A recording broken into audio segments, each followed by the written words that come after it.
Hello everyone! එන්න මාත් එක්ක පොඩි ගමනක් යමු.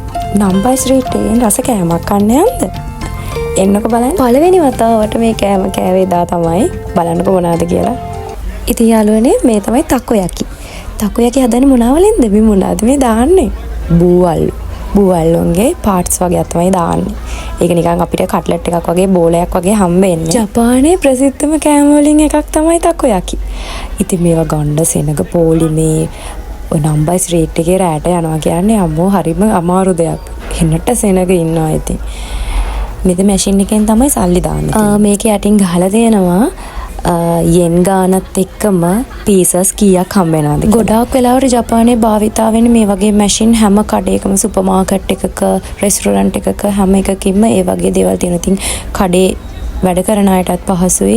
මොකද කඩේ තියෙන කාර්යබහුලත්වය නිසා හරි අමාරුයි ඒ වගේ දේවල්. ඉතින් මිනිස්සුන්ටත් ලේසි. ඉතින් මේ විදිහට තමයි හදාගත්තු ටොකයකි සර්ව් කරන්නේ. ඔරුවක් වගේ නිකන් හැඩයක් තියෙන කාඩ්බෝඩ් වගේ එකකට තමයි දාන්නේ. එයාලා අවශ්‍ය පීසස් ගන්න දාලා ඒකට උඩින් සෝස් වර්ගයක් හරි මොකක් හරි යාලා දාන මේ එකක් දානවා. ඇත්තට මේක රහයි. මේ හෂි දෙකකුත් දෙනවා ඉතින් කන්න.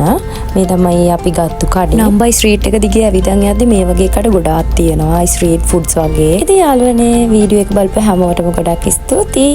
බයි බයි.